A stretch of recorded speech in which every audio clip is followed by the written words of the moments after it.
थोडं आपण वेगळा विषय म्हणून विचारतो की आमची तयारी तुमची किती तयारी त्याच्यावर तुमच्या पुस्तकामध्ये उल्लेख आहे की तुम्ही भोवरा कसा पोहायचा शिकवला. इथे बरीच तरुण मंडळी आहेत, त्यांना पोहण्याचा खूप शौक आहे. भोवरा पाण्यामध्ये जो भोवरा असतो तर मला म्हणजे तुमच्याकडे जाणून घेते, कारण मी पुस्तक वाचलं पण मला ते काय नीट समजलं.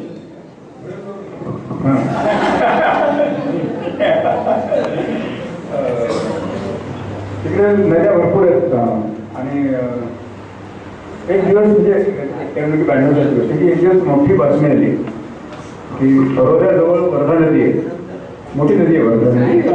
एक म्हातारा मेला बरोबर तर त्याची रक्षा विसर्जनाला त्याचे 4 भाऊ आणि सावकारी गेले आणि साधारण पावसाळ्यानंतर सप्टेंबर ऑक्टोबर म्हणजे ह्या सीझनला तर ते पाणी उतरलं होतं, म्हणजे पाऊस थांबला होता.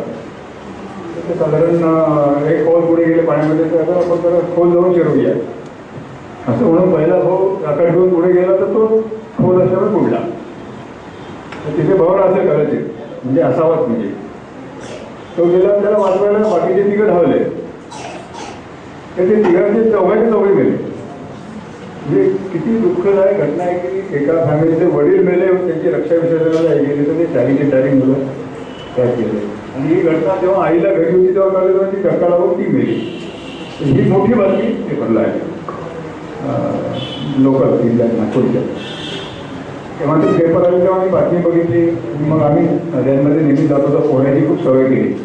मुलांना शिकवायचं होतं मला, दिगंत अनिकेत आणि विलास मुलं सगळेच मुलांना मी शिकवलं पोहणं. मग तेव्हा आम्ही काहीतरी त्यांना नवीन शिकवायचं म्हणून पाण्याचे विश्लेषण करता का तुम्ही? ईश्वरच्या योगांना येत नाही, योगाने आशीर्वाद कसं काय करतो? माझा योगाशी अजूनही योगाने संबंध नाही आला, फक्त प्रॅक्टिस. तर आम्ही काय करतो की एकाला बाहेर बसायचं घड्याळ घेऊन आणि पाण्याच्या आत कोण जास्त वेळ राहतो तर 10 सेकंद 15 सेकंद नंतर सुरुवातीला तेवढे खूप वाटतं. आपण असला घेऊन जातो की असं वाटतं लगेच बाहेर येतो. असं करत करत वाढवत 30 सेकंद 40 सेकंद 50 सेकंद मी 120 सेकंद आलो गेलो. तरी खूप जास्त झालं. 120 सेकंद 2 मिनिटं म्हणजे असं वाटतं का गेला का अजून बाहेर नाही आला. तर मग माझा मुलगा 60 सेकंद 80 सेकंद तोही गेले. तेव्हा तरी पोहायला तरी प्रॅक्टिस करायची.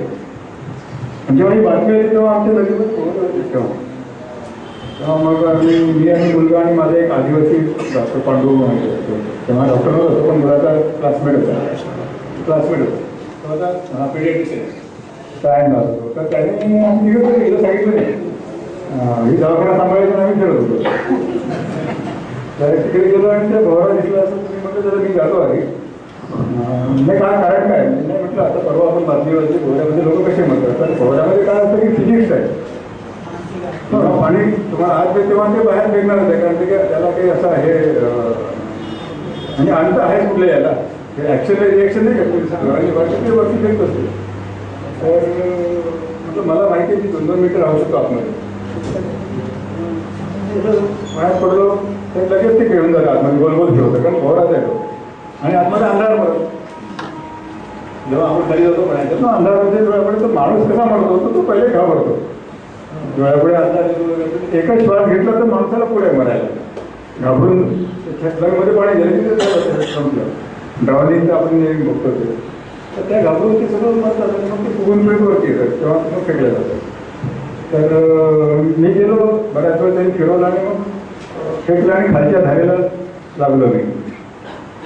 आपोआपच बरोबर काही करायची पण करत नाही करत नाही मग वर आलो असं पाणी फोर्स होता पाण्याचा तर मग तिरपं करून काढायला लागलं. पाण्याच्या विरुद्ध पोहायचं नाही हे शास्त्र आहे खरं म्हणजे. पाण्याच्या विरुद्ध बोललं की आपण पुढे जात नाही आपल्याला वाटतं किती लांब आहे काढायला, त्याच्यापेक्षा कुठेतरी लांब जावं काढा करायला तिरपं केलं तर आपोआपच काढायला जातो आपण. आणि तिरपं देऊन काढायला गेलं मग तो मुलगा म्हणाला मी जाऊ का. 16 वर्षाचा होता पांडू आणि दिगंत. म्हटलं असं आहे की एवढं पथ्य पाळतो फक्त ते घाबरायचं नाही आणि बाहेर येईपर्यंत श्वास घ्यायचा नाही. मग तो गेला आणि तो साधारण 1 मिनिटभराने परत आला. मग तो पांडू म्हणाला मी पण जाऊ का. तो पण तो तर जास्त वेळ हे झाला म्हणजे तो बऱ्याच वेळ नाही आला तर मी घाबरलो.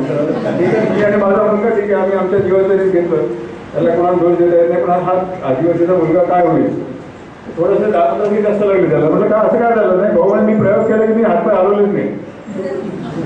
बरोबर फिरवून त्याने काही वेळा चुकून दिलं.